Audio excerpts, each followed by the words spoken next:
In this video, we're going to talk about Browser Harness. It's a new repo put out by the folks at BrowserUse and why it is easily the best browser agent I've ever used. I've been playing with it a little bit this afternoon and I'm already convinced. Okay, so we're going to talk about some practical use cases, some cool stuff it can do, and just really how to get started. Okay, so let's dig into it. Very first thing that got me is I came across this post by BrowserUse. It says first person to find a task that doesn't work gets a fresh Mac Mini. I'm like, okay, wait, hold on.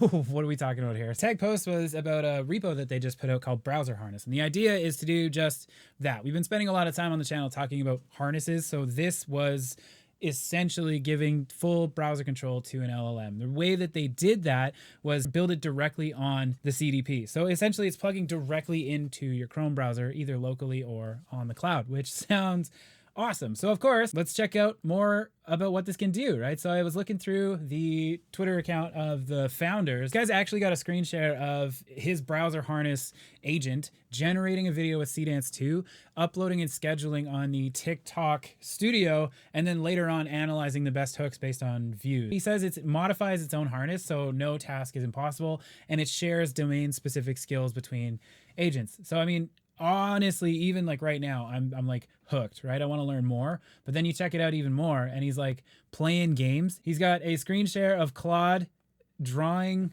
in Excalibur. Like it's drawing out a heart. That's the browser agent. So it really seems like they've given the LLM like a mouse and keyboard, which is kind of fascinating, right? So I'm like, all right, you win. Let me see exactly what's going on here. It's actually a public repo, so you can clone it or bring it in with the GitHub CLI, whatever you need. And it's as easy as running the setup prompt. And when Chrome opens in your environment, you just allow remote debugging and that will run for you no problem locally. Okay, I did that and everything worked out great.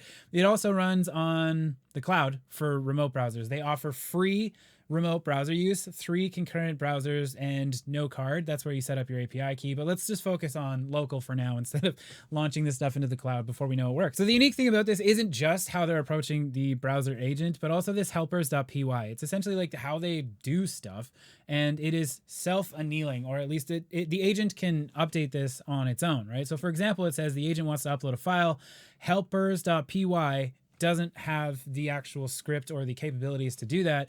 Agent writes that line of code needed to execute that task into the helpers file, and then the agent's able to do that now and forever because it's baked into the harness. It's done that task and it already knows how to do that moving forward. The other super cool thing is they've got a bunch of these already built out, right? So the TikTok one, for example, it's got an MD file for TikTok. There's one for Facebook. Coursera is interesting. eBay, Etsy, Craigslist. There's quite a lot. Steam, Zillow for real estate listings. Like they've got quite a few domain skills already kind of like mapped out from things that people have already done. Okay, but the other cool part that like kind of got me excited was looking at the interaction skills. And this explains exactly how the LLM is able to interact with Chrome. Like you look down this list of skills, it's like tabs, uploads, downloads, drag and drop, iframes, everything. So to this point, everything's got me pretty excited and I'm like wanting to give this a shot, right? And the number one thing I use these browser agents for to date essentially is just web scraping, right? Getting information from a directory, finding leads from somewhere. But we always run into a couple different problems, either like anti-bot stuff, Cloudflare or whatever, or like obfuscation and emails being hidden behind a couple separate button clicks. And it's always really hard to wire that into like a playwright agent or something, for example. So I figured let's just give it a shot. We'll go to a directory where we have just that. I'm just going to hide some of this stuff. But you know how you click, right? Reveal phone, email. I just want to collect that information because it's all publicly available and totally safe, not black hat or anything like that. But I do have to be at the desk in order to like click these buttons and get the emails from there. So what I wanted to do was automate that. Like I was at the desk, but the agent is going to do it for me. That was mission number 1. And did it deliver? What was really exciting about this, we had the AI running that to begin with, but since we had the SOP essentially and like proof of concept, AI gone through and done that first by itself, we were then able to write a deterministic Python script to do that automatically. So I'm not having the AI babysit anything,